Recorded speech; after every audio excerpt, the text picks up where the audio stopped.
اعوذ باللہ من الشیطان الرجیم بسم اللہ الرحمن الرحیم ایاک نعبد و ایاک نستعین تیری ہی ہم بندگی کرتے ہیں اور تجھ ہی سے مدد چاہتے ہیں۔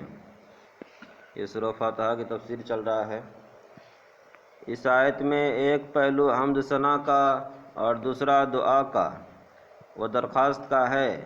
نعبدو عبادت سے مشتق ہے، جس کے معنی ہیں کسی کی تنہائی تعظیم، انتہائی تعظیم و محبت کی وجہ سے اس کے سامنے اپنی انتہائی عاجزی اور فریاد کرے، فریاد کا اظہار، اور نستعین استعان سے مشتق ہے، جس کے معنی ہے کسی سے مدد مانگنا۔ آیت کا ترجمہ یہ ہے کہ ہم تیری ہی عبادت کرتے ہیں اور صرف تجھ ہی سے مدد مانگتے ہیں۔ ایاک نعبد و ایاک نستعین کا معنی کیا ہوگا کہ ہم تیری ہی عبادت کرتے ہیں اور تجھ ہی سے مدد مانگتے ہیں۔ انسان پر تین حالات گزرتے ہیں: ماضی، حال، مستقبل۔ پچھلی تین آیتوں میں سے الحمدللہ رب العالمین اور الرحمن الرحیم میں انسان کو اس پر متنبہ کر دیا گیا کہ وہ اپنے ماضی اور حال میں صرف اللہ تعالیٰ کا محتاج ہے۔ اس کو ماضی میں نابود سے نابود کیا اور اس کو تمام کائنات سے زیادہ بہترین شکل و صورت اور عقل بصیرت عطا فرمائی، اور حال میں اس کی پرورش اور تربیت کا سلسلہ جاری ہے، اور مالک یوم الدین میں یہ بتایا کہ مستقبل میں بھی وہ خدا ہی کا محتاج ہے۔ یعنی آخرت میں بھی، دنیا میں تو انسان خدا کا محتاج ہے ہی ہے، بلکہ آخرت جو آنے والا ہے وہاں بھی اللہ تعالیٰ کے فضل و کرم سے ہی وہ کیا ہو سکتا ہے، وہ بچ سکتا ہے۔ یہ بتایا کہ مستقبل میں بھی وہ خدا ہی کا محتاج ہے، کہ روز جزا میں اس کے سوا کسی کا مددگار نہیں ہو سکتا۔ اور جب ان تینوں آیتوں نے یہ واضح کر دیا کہ انسان اپنی زندگی کے تینوں دور میں خدا ہی کا محتاج ہے، دنیا میں بھی خدا کا محتاج ہے اور آخرت میں کس کا انسان محتاج ہے؟ خدا ہی کا محتاج ہے۔ جب وہ اللہ اس کا مددگار ہو جائے گا تو کوئی اس کا کچھ نہیں بگاڑ سکتا ہے۔ تو اس کا طبعی اور عقلی تقاضا یہ ہوا کہ عبادت بھی صرف اسی کی جائے۔ جب اس کے محتاج ہے، سب جو ہے اللہ ہی تعالیٰ ہم کو دے رہا ہے، تو عبادت بھی کسی کا کرنا ہے؟ اللہ ہی کا کرنا ہے، اسی کی جائے، کیونکہ عبادت جو انتہائی تعظیم و محبت کے ساتھ اپنی انتہائی عاجزی اور تذلیل کا نام ہے، وہ کسی دوسری ہستی کے لائق نہیں۔ اس کا نتیجہ لازمی یہ ہے کہ ایک عاقل انسان پکار اٹھے کہ ہم تیرے سوا کسی کی عبادت نہیں کرتے۔ اسی مقتضائے توحید کو ایاک نعبد میں ظاہر فرمایا گیا، اور جب یہ معلوم ہو گیا کہ حاجت رواں صرف ایک ہی ذات اللہ تعالیٰ کی ہے، تو اقتضائے عقلی و طبعی یہ ہے کہ اپنے کاموں میں مدد بھی صرف اسی سے مانگنا چاہیے۔ ہم کہہ رہے ہیں کہ جب مالک اللہ ہے، جب خالق اللہ ہے، جب ساری طاقت اللہ کے پاس ہے، تو مدد صرف کس سے مانگنا ہے؟ مدد اسی سے مانگنا ہے۔ اسی اقتضائے عقل و طبع کو ایاک نستعین میں ذکر کیا گیا ہے۔ غرض اس چوتھی آیت میں ایک حیثیت سے اللہ تعالیٰ کی حمد ثنا ہے کہ عبادت و اعانت کے لائق صرف وہی ہے، اور دوسری حیثیت سے انسان کی دعا و درخواست ہے کہ ہماری مدد فرمائیں، اور تیسری حیثیت اور بھی ہے کہ اس میں انسان کو تعلیم دی ہے کہ اللہ کے سوا کسی کی عبادت نہ کرے، اور حقیقی طور پر اللہ کے سوا کسی کو حاجت روا نہ سمجھے، اور کسی کے سامنے دست سوال دراز نہ کرے۔ کسی نبی یا ولی وغیرہ کو وسیلہ قرار دے کر اللہ تعالیٰ سے دعا مانگنا اس کے منافی نہیں۔ یعنی ہم تو کہہ سکتے ہیں یا اللہ، ہے نا، اللہ کے رسول کے صدقے طفل میری دعا قبول کر لے، لیکن اسی سے مدد مانگنا یہ شرک ہے۔ ہاں وسیلہ لے سکتے ہیں، لیکن ڈائریکٹ اس سے مدد مانگنا یہ کیا ہے؟ یہ شرک ہے۔ اس آیت میں یہ بات بھی قابل غور ہے کہ ارشاد یہ ہے کہ ہم تجھ سے ہی مدد مانگتے ہیں، کسی کام میں مدد مانگتے ہیں، کس کام میں مدد مانگتے ہیں اس کا ذکر نہیں۔ جمہور مفسرین لکھا ہے کہ اس کا ذکر نہ کرنے میں عموم کی طرف اشارہ ہے کہ ہم اپنی عبادات اور ہر دینی دنیاوی کام اور ہر مقصد میں صرف آپ کی مدد چاہتے ہیں۔ پھر عبادت صرف نماز روزے کا نام نہیں۔ امام غزالی رحمۃ اللہ علیہ نے اپنی کتاب اربعین میں عبادت کی 10 قسمیں لکھی ہیں۔ کہہ رہے ہیں کہ صرف نماز عبادت نہیں ہے بلکہ عبادت کی کتنا قسمیں ہیں؟ 10 قسمیں یہاں بتا رہے ہیں۔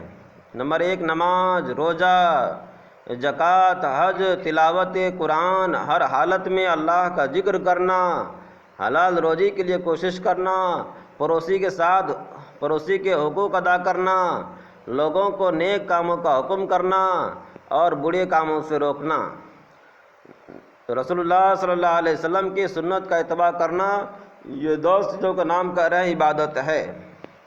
اس لیے عبادت میں اللہ تعالیٰ کے ساتھ کسی کو شریک نہ کرنے کے معنی یہ ہوں گے کہ نہ کسی کی محبت اللہ تعالیٰ کے برابر ہو، نہ کسی کا خوف اس کے برابر ہو، نہ کسی سے امید اس کی طرح ہو، نہ کسی پر بھروسہ اللہ کے مثل ہو،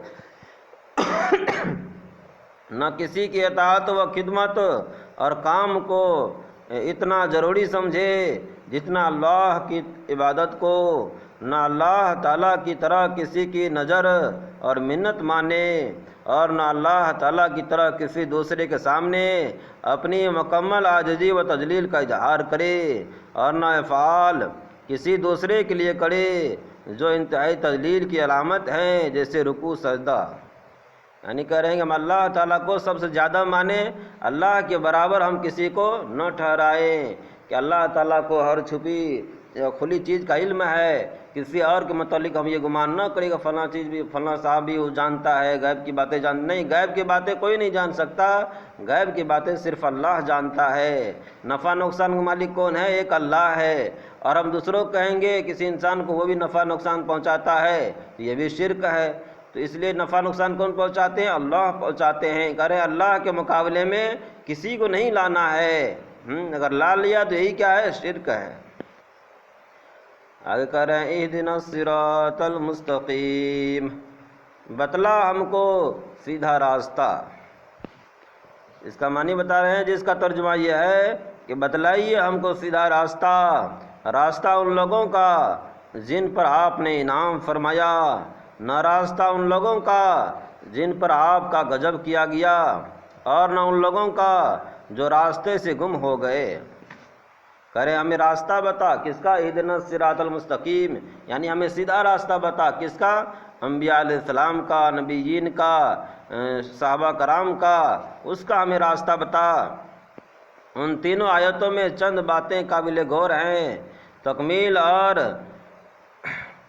درار یہ فی تفصیل درجات۔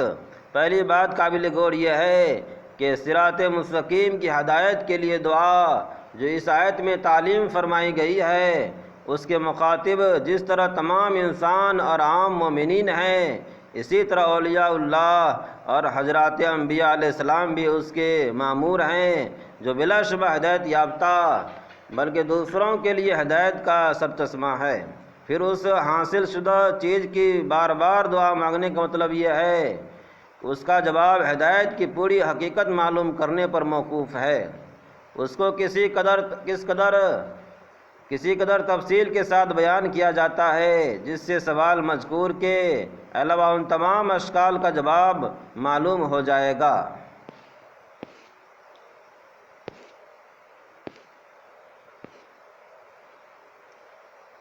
ظاہر ہے کہ اللہ تعالیٰ کے حمد و ثنا اور اس کی پاکی بیان کرنا اللہ تعالیٰ کی معرفت پر موقوف ہے، اور یہ بھی ظاہر ہے کہ اللہ تعالیٰ کی معرفت ہی سب سے بڑا علم ہے، اور یہ علم بدون عقل شعور کے نہیں ہو سکتا۔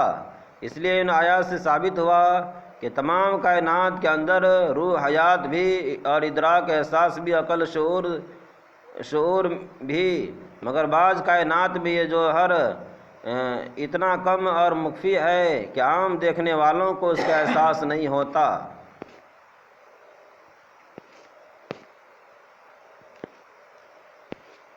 کرے صراط الذین انعمت علیہم غیر المغضوب علیہم ولا الضالین، اور راستہ ان لوگوں کا کہ تو نے انعام کیا ان پر، نہ غضب کیا گیا اور ان پر اور نہ گمراہوں کے۔ کہہ رہے ہمیں راستہ دکھا، کس کا؟ جس پر آپ نے انعام کیا، اور نہ ان کا جس پر آپ کا غضب ہوا، اور نہ گمراہوں کا۔ یعنی الحمدللہ میں جو ہے یہ دعا ہے کہ یا اللہ ہمیں ان لوگوں کا راستہ دکھا جس پر آپ نے انعام کیا، ان لوگوں کا راستہ نہیں بتا، ان لوگوں کا راستہ ہمیں نہیں چلا جس پر آپ کا عذاب آیا، غضب آیا، ان راستہ سے ہمیں کیا کر؟ محفوظ فرما۔ یہ دعا مانگ رہے ہیں۔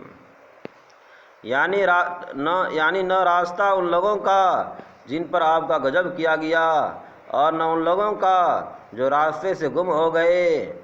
غیر المغضوب علیہم سے وہ لوگ مراد ہیں جو دین کے احکام کو جاننے پہچاننے کے باوجود شرارت یا نفسانی اعراض کی وجہ سے ان کی خلاف ورزی کرتے ہیں۔ کرے غیر المغضوب علیہم میں کون لوگ داخل ہیں؟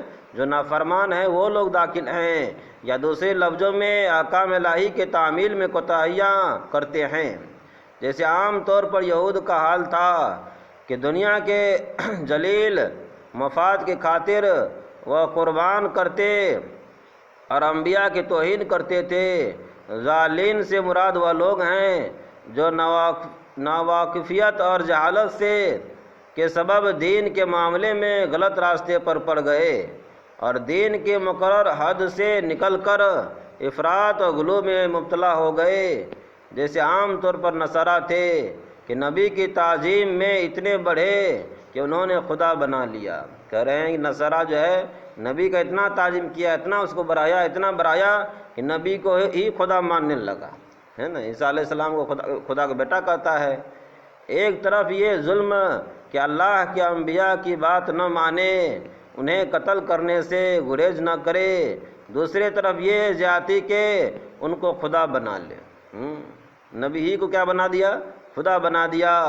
آیت کا حاصل کا مطلب یہ ہوا کہ ہم وہ راستہ نہیں چاہتے جو اغراض نفسانی تابع کے بد عمل اور دین میں تفریق کرنے کا کام ہے، اور نہ وہ راستہ چاہتے ہیں جو جاہل گمراہ اور دین میں غلو افراط کرنے والوں کا ہے، بلکہ ان کے درمیان کا سیدھا راستہ چاہتے ہیں جس میں نہ افراط ہے نہ تفریط، جو شبہات اور اغراض کے نفسانی کے تابع سے نیز شبہات اور عقائد فاسدہ سے پاک ہے۔ سورہ فاتحہ کے 7 آیات کی تفسیر ختم ہو گئی۔ اس پوری سورت کا خلاصہ اور حاصل کا مطلب یہ کہ دعا ہے کہ یا اللہ ہمیں صراط مستقیم کی ہدایت فرما، جو کہ دنیا میں صراط مستقیم کا پہچاننا ہی سب سے بڑا علم اور بڑی کامیابی ہے۔ کہہ رہے ہیں اس آیت میں کیا ہے؟ دعا ہے، اور اسی کا پہچان میں غلطی ہونے سے اقوام عالم تباہ ہوتی ہے، ورنہ خدا طلبی اور اس کے لیے مجاہدات کی تو بہت سے کفار میں بھی کوئی کمی نہیں۔ اسی لیے قرآن نے صراط مستقیم کو پوری وضاحت کے ساتھ ایجابی اور سلبی دونوں پہلوؤں میں واضح فرمایا۔ صراط مستقیم کتاب اللہ اور رجال اللہ دونوں کے مجموعے سے ملتا ہے۔ یہاں ایک بات قابل غور ہے، اور اس میں غور کرنے سے ایک بڑے علم کا دروازہ کھلتا ہے، وہ یہ کہ صراط مستقیم کے تعین کے لیے بظاہر صاف بات یہ تھی کہ صراط رسول یا صراط قرآن فرما دیا جاتا، جو مختصر بھی تھا اور واضح بھی، کیونکہ پورا قرآن در حقیقت صراط مستقیم کی تشریح ہے اور پوری تعلیمات رسول اسی کی تفصیل کی، لیکن قرآن کی اس مختصر صورت میں اختصار اور وضاحت کے اس پہلو کو چھوڑ کر صراط مستقیم کی تعین کے لیے اللہ تعالیٰ نے مستقل 2 آیتوں کی ایجابی اور سلبی پہلو سے صراط مستقیم کی اس طرف تعین فرما دیا۔ اور اگر سیدھا راستہ چاہتے ہو تو ان لوگوں کو تلاش کرو اور ان کے طریق کو اختیار کرو۔ قرآن کریم نے اس جگہ نہ فرمایا کہ قرآن کا راستہ اختیار کرو، کیونکہ محض کتاب انسانی تربیت کے لیے کافی نہیں، اور نہ یہ فرمایا کہ رسول کا راستہ اختیار کرو، کیونکہ رسول کریم صلی اللہ علیہ وسلم کی بقا اس دنیا میں دائمی نہیں۔ اور آپ کے بعد کوئی دوسرا رسول اور نبی اس کے لیے صراط مستقیم جن لوگوں نہیں اس لیے صراط مستقیم جن لوگوں کے ذریعے حاصل ہو سکتا ہے ان میں نبیین کے علاوہ ایسے حضرات بھی شامل کر دیے گئے جو تا قیامت تک ہمیشہ موجود رہیں گے، مثلا صدیقین، شہداء اور صالحین۔ اور یہ خلاصہ ہے کہ سیدھا راستہ معلوم کرنے کے لیے حق تعالیٰ شانہ نے کچھ رجال اور انسانوں کو بتا دیا، کس کتاب کا حوالہ نہیں دیا، کسی کتاب کا حوالہ نہیں دیا۔ ایک حدیث میں ہے کہ جب رسول اللہ صلی اللہ علیہ وسلم نے صحابہ کرام کو خبر دی کہ پچھلی امتوں کی طرح میری امت بھی 70 فرقوں میں بٹ جائے گی اور صرف ایک جماعت ان میں حق پر ہوگی، تو صحابہ کرام نے دریافت کیا وہ کون سی جماعت ہے جو حق پر ہوگا؟ اس پر آقا حضرت صلی اللہ علیہ وسلم نے جواب دیا، اس میں بھی کچھ رجال اللہ ہی کا پتہ دیا گیا۔ فرمایا انا علیہ و اصحابی، یعنی حق پر وہ جماعت ہوگی جو میرے اور میرے صحابہ کے طرز پر ہوگی۔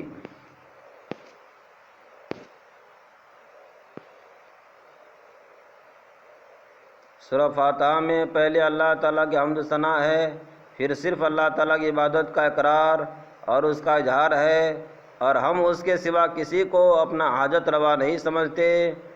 گویا حلف و داڑھی ہے جو انسان اپنے رب کے ساتھ کرتا ہے۔